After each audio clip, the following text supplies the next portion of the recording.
ጤና ይስጥልኝ ክቡራንና ክቡራት የዩቲዩብ ቻናል ቤተሰቦች ከልብ የመነጨውን የከበረው ሰላምታዬን በያላችሁበት ይድረሳችሁ። ኢትዮ ፍቅሩ ዜና የሰዓቱን አጫጭር መረጃ ይዤ ቀርቤያለሁ። እስከ ፍጻሜ አብራችሁን ቆዩ። አገር አቀፍ፣ አህጉር አቀፍና ዓለም አቀፍ አንኳር ዜናዎች ውስጥ ክቡራን አድማጮች መረጃ አሰናድተናል። በዚህ ሰዓት የመረጃ ጊዜ ከምታደምጧቸው መረጃዎች መካከል የተወደዳችሁ የኢትዮ ፍቅሩ ዜና ቤተሰቦች እነሆ ዘገባዎችን ከዚህ እንደሚከተለው ወደ እናንተ የምናደርስ ይሆናል። አድማጭ ተመልካቾችን ይመጠናሉ ያልናቸው መረጃ ዋና ዋና ነጥቦችን በቅድሚያ ዜናዎቻችን ሰምታችሁ ላይክ፣ ሰብስክራይብ እና ሼር ያድርጉ። ዛሬ ፕሬዚዳንቱ ከባለቤታቸው ጋር ተይዘው ከሀገር ውጪ እንዲወጡ ተደርገዋል ብለዋል። ትራምፕ ፕሬዚዳንቱ እንዴት እንደተያዙ ዝርዝር እርምጃ ከመስጠት ተቆጥበዋል። ኩባና ኮሎምቢያ የአሜሪካን ጥቃቶችን አውግዘዋል። አሜሪካ በካሪቢያን አደንዛዥ እጽ ያመላልሳሉ ያለቻቸውን መርከቦች ላይ በተደጋጋሚ ጥቃት ስትፈጽም ነበር። እስር ቤቱ ትልቅ ስም ያላቸውን ግለሰቦች የሚገቡበት ሲሆን ጂሊያን ማክስዌል እና ፒ ዲድ ይጠቀሳሉ። የቺሉ ፕሬዚዳንትም ስጋት እንደገባቸው አሳስበው ጥቃቱን ኮንነዋል። የትራምፕ አስተዳደርም ከዚህ ቀደም ኩባን የወደቀች ያለች ሀገር ሲሉ መጥራታቸው ይታወሳል። ምንጮቹ በአሜሪካን የቢቢሲ አጋር ለሆነው ሲቢኤስ እንዳረጋገጡት ማዱሮን ያሳፈረው የአሜሪካን ጦር ሰራዊት አውሮፕላን በሰዓታት ውስጥ ኒውዮርክ አርፈዋል። እኔ የማረጋግጥላችሁ በዚህ ውስጥ እንዳልተሳተፍን ብቻ ነው ብለዋል። እንደምታውቁትም ሁልጊዜም ዓለም አቀፍ ሕግን ማክበር እንዳለብን እናገራለሁ እና ማምናለሁ ሲሉም አክለዋል። ማናቸው ፕሬዚዳንቱና ባለቤታቸው በአሜሪካን ውስጥ በአሜሪካን ምድር በአሜሪካን ፍርድ ቤት የአሜሪካንን የፍትህ አቅም ሙሉ በሙሉ በቅርቡ ይጋፈጡታል ሲሉም አክለዋል። በሀገሪቱ ባለስልጣን በኩልም አሜሪካን እንዲህ በጠላትነት ተጠምዳ የያዘቻቸው በዓለም የተረጋገጠ ትልቁን የነዳጅ ክምችቷን ለመቆጣጠር በመፈለግ ነው በማለትም ይከሳሉ። እንዴት? በዝርዝር የምታደምጧቸው መረጃዎች በኢትዮ ፍቅሩ ዜና ሁሉንም ዝርዝር እናስደምጣለን። እስከ ፍጻሜ የቆዩ ዝርዝር መረጃውን ያድምጡ ግብዣዬ ነው። ሁሉንም ከኢትዮ ፍቅሩ ዜና ወደሚደርሳቸው ዝርዝር መረጃ አለፍ። አብረን እንቆይ።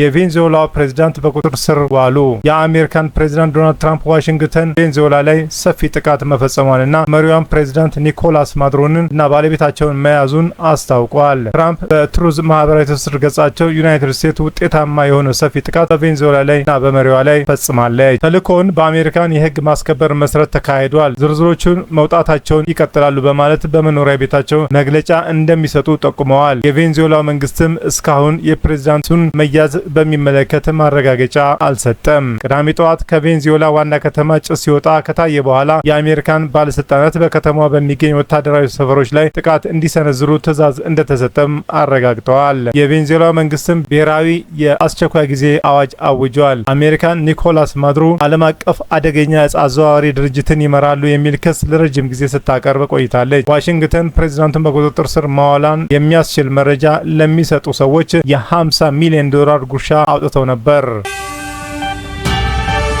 አሜሪካን በቬንዙዌላ ዋና ከተማ ላይ ጥቃት ሰነዘረች። የአሜሪካን ባለስልጣናት ቬንዙዌላ በሚገኙ ወታደራዊ ሰፈሮች ላይ ጥቃት እንዲሰነዝሩ ትዕዛዝ መስጠታቸውን የቢቢሲ የአሜሪካ ዜና አጋር ሲቢኤስ ዘገበ። በርካታ ፍንዳታዎች ዋና ከተማውን ካራካስን ካናወጠ በኋላ ዶናልድ ትራምፕ በቬንዙዌላ በሚገኝ ወታደራዊ ሰፈር ላይ ጥቃት እንዲሰነዝሩ ትዕዛዝ ሰጥተዋል። ዋይት ሀውስ እና ፔንታጎን እስካሁን በይፋ አስተያየት አልሰጡም። በካሪቢያን የባህር ኃይል ያሰማሩት የአሜሪካ ፕሬዚዳንት ትራምፕ በቬንዙዌላ ጥቃት እንደሚፈጽሙ በተደጋጋሚ ሲናገሩ ቆይተዋል። በአሜሪካን ጥቃት የተፈጸመባቸው ቦታዎች መካከል በዋና ከተማ ካራካስ የሚገኝ ወታደራዊ አየር ማረፊያና የፋውሬታ ትዌን ዋና ወታደራዊ ጦር ሰፈር ይገኝበታል። በአካባቢ የሚኖሩት በርካታ ማህበረሰቦች የኃይል እጥረት አጋጥሟቸዋል። በካራካስ ሄሊኮፕተር ሲበር የሚያሳይና ፍንዳታዎችን የሚያሳይ ቪዲዮዎች በማህበራዊ ሚዲያ ላይ እየተሰራጩ ቢሆንም እስካሁን ድረስ በገለልተኛ ወገን አልተረጋገጠም። የቬንዙዌላ መንግስትም የሚራድ የአርጓ እና የላ ዋየር ግዛቶችን ጥቃት እንደደረሰባቸውና ጥቃቶቹ የቬንዙዌላ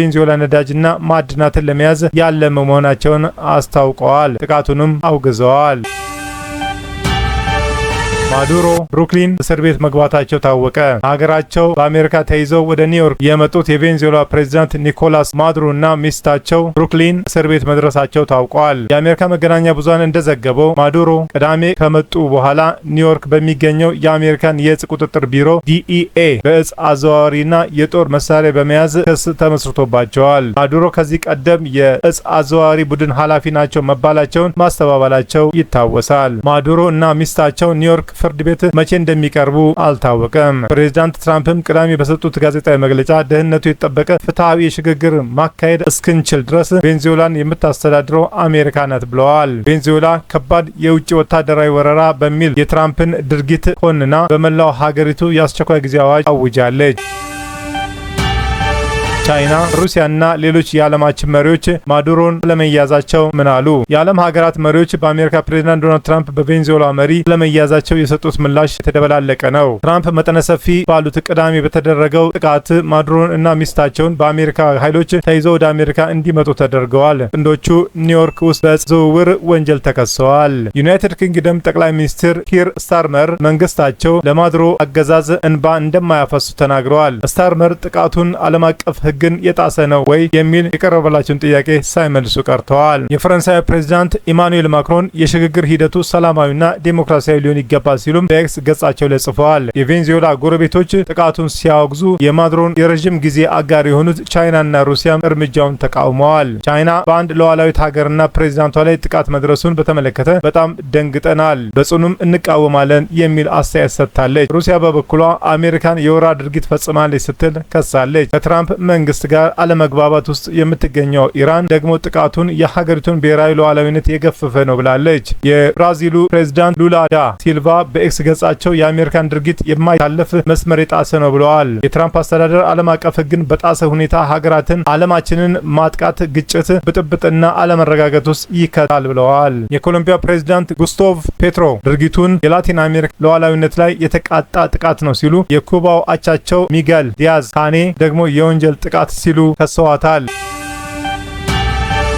አስተማማኝ ሽግግር እስኪካሄድ ድረስ በአሜሪካ ቬንዙዌላን ትመራለች። ፕሬዚዳንት ትራምፕ ቬንዙዌላ ውስጥ ጥቃት እንዲፈጸም አዘው ፕሬዚዳንቱን በቁጥጥር ስር ያዋሉት ፕሬዚዳንት ዶናልድ ትራምፕ አስተማማኝ ሁኔታ እስኪፈጠር ድረስ አሜሪካን አገሪቱን እንደምትመራ ተናግረዋል። ቬንዙዌላ ላይ ድንገተኛ የኮማንዶ ጥቃት በመፈጸም ሀገሪቱ መሪ በአሜሪካን እጅ መግባታቸውን በተመለከተ ፕሬዚዳንት ትራምፕ በሰጡት ጋዜጣዊ መግለጫ አስተማማኝ ተገቢና ህጋዊ ሽግግር እስኪካሄድ ድረስ ቬንዙዌላን አሜሪካን ታስተዳድራለች ሲሉም በኩራት ተናግረዋል። በጋዜጣዊ መግለጫቸው ላይም ትራምፕ የሀገሪቱን የነዳጅ ሀብት በተመለከተ ትላልቅ የአሜሪካን ኩባንያዎች ወደ ቬንዙዌላ በመግባት መሰረተ ልማቶችን መልሰው በመጠገን ለሀገሪቱ ገቢ ማስገኘት ይጀምራሉ ሲሉ ተናግረዋል። ከፍተኛ የነዳጅ ዘይት ሀብት ያላት ቬንዙዌላ ባለፉት ሳምንታት ምርቷን ወደ ውጪ እንዳትልክ በአሜሪካን እንቅፋት ተፈጥሮባት ቆይቷል። ነዳጅ ጫን መርከቦቻቸው ከነጭነታቸው በአሜሪካን ቁጥጥር ስር ወድቀዋል። ይህ በእንዲህ እንዳለ ፕሬዚዳንት ትራምፕ በወታደሮቻቸው ቁጥጥር ስር የገቡትን የፕሬዚዳንት ማዱሮን ምስል አጋርተዋል። በእጽና በጦር መሳሪያ ወንጀሎች ክስ የተመሰረተባቸው ኒኮላስ ማዱሮ አሜሪካን እንደደረሱ ጦር ሰራዊቱ ለፌዴራል መንግስቱ ባለስልጣናት አሳልፎ እንደሚሰጣቸውና በሚቀጥለው ሳምንትም ኒውዮርክ ውስጥ ከሚገኝ ፍርድ ቤት ይቀርባሉ ተብለው ይጠበቃሉ። ዩኬ በቬንዙዌላ ላይ በተፈጸመው ጥቃት አለመሳተፏን ጠቅላይ ሚኒስትሯ ተናገሩ። ጠቅላይ ሚኒስትር ኪር ስታርመር የዩናይትድ ኪንግደም በቬንዙዌላ በተፈጸመው የአሜሪካን ዘመቻ ላይ በምንም መልኩ አልተሳተፈችም አሉ። ነገር ግን አስተያየት ከመስጠታቸው በፊት ተጨማሪ መረጃ እንደሚፈልጉ ተናግረዋል። ስታርመር ኒኮላስ ማዱሮን በቁጥጥር ስር ማዋላቸውን በተመለከተ ከፕሬዚዳንት ትራምፕ ጋር እንዳልተነጋገሩም አስረድተዋል። ጉዳዩ በፍጥነት የሚለዋወጥ ነው፣ እናም ሁሉንም መረጃዎች ማረጋገጥ አለብን ሲሉ ለዩኬ መገናኛ ብዙሃን አስተያየታቸው ሰጥተዋል። ጠቅላይ ሚኒስትሩ አክለውም እኔ የምለው ዩኬ በዚህ ዘመቻ ውስጥ በምንም መልኩ አልተሳተፈችም ነው። ስታርመር በርካታ የዩኬ የፓርላማ አባላት እንዳደረጉት ድርጊቱን ያወግዙ እንደሆነ ተጠይቀው እውነታዎቹን መጀመሪያ ማረጋገጥ እፈልጋለሁ፣ ከፕሬዚዳንት ትራምፕ ጋርም መነጋገር እፈልጋለሁ፣ ከአጋሮቻችን ጋርም መነጋገር እፈልጋለሁ፣ ግን በዚህ ደረጃ በፍጥነት የሚለዋወጠው ሁኔታ ስለሆነ እውነታውን እናረጋግጥ እና ከዚያ በኋላ እንነጋገራለን። ስታርመር በደቡብ አሜሪካ ሀገር ውስጥ የሚገኙ የዩኬ ዜጎችን በሚመለከት በቬንዙዌላ ውስጥ ወደ 500 የሚጠጉ ዜጎች አሉ እና ከኤምባሲው ጋር ስለ ደህንነታቸው እየተነጋገርን ነው። ጥበቃ እየተደረገላቸው ነው እና ተገቢውን ምክር እንዲያገኙም እየሰራን ነው። አነስተኛ ቁጥር ነው፣ ግን አስፈላጊ ቁጥር ነው። ስለዚህ እዚህ እያደረግን ያለነው ይህንኑ ነው ብለዋል። ፕሬዚዳንት ማዱሮና ባለቤታቸው አሜሪካ ውስጥ በእጽና በጦር መሳሪያ ዝውውር ተከሰሱ። አሜሪካን ቅዳሜ ማለዳ በደቡብ አሜሪካዊቷ ሀገር ቬንዙዌላ ላይ ጥቃት ፈጽማ ፕሬዚዳንቱን ኒኮላስ ማዱሮን በቁጥጥር ስር ማዋላን ካሳወቀች በኋላ ክስ እንደመሰረተችባቸውም ገልጻለች። የአሜሪካ ጠቅላይ አቃቢ ሕግ ፓም ቦንዲ ኒኮላስ ማዱሮንና ባለቤታቸው በኒውዮርክ ከተማ ክስ ተመስርቶባቸዋል። አቃቢ ሕጓ ጨምረውም በማዱሮ ላይ ከእጽ ምርትና ዝውውር ጋር የተያዘ ሴራ፣ ከኮኬን ወደ አሜሪካ በማስገባት ሴራ፣ መትረየሶችን እና አውዳሚ መሳሪያ መሳሪያዎችን በአሜሪካ ላይ ጥቃት ለመፈጸም ለመያዝ በማሴር የሚሉት ክሶች ቀርበውባቸዋል። ነገር ግን ፓም ቦንዲ የፕሬዚዳንት ማዱሮን ሚስት ባለቤታቸው ጋር እንደሚከሰሱ ቢናገሩም ስለቀረበባቸው ክስ ዝርዝር አልተናገሩም። እነዚህ ሁለት ዓለም አቀፍ የእጽ አዘዋዋሪ ናቸው የሚባሉት ጥንዶች ለመያዝ አስደናቂና እጅግ ስኬታማ ተልዕኮ የፈጸሙት ጀግኖች ወታደሮቻችንን እናመሰግናለን ብለዋል አቃቢ ሕጓ።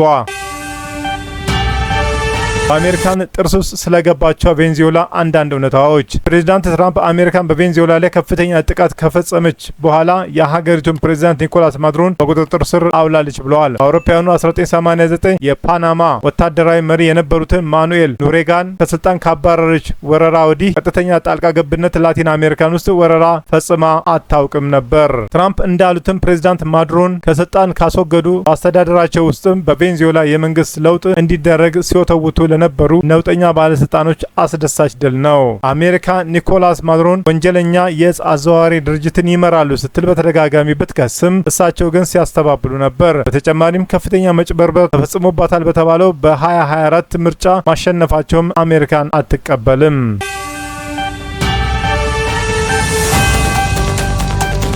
የመረጃ ምንጭ አስነብቧል። በኢትዮ ፍቅሩ ዜና ስትከታተሉ ስለቆያችሁ ታላቅ አክብሮት አለን። ውድ በኢትዮ ፍቅሩ ዜና ተከታታይ ቤተሰቦች በመላው ዓለምና በአገር ቤት ላላችሁ ሁሉ በየዕለቱ ስኬት እንዲገጥማችሁ እንመኛለን። ዜናዎቻችን ሰምታችሁ ላይክ፣ ሰብስክራይብ እና ሼር ማድረጉ እንዳይዘነጋ፣ እንዲሁም ድጋፋችሁ አይለየን። በሌላ መረጃ ተመልሰን እስክንገናኝ በያለንበት ቦታ ሰላምና ጤና ይብዛልን።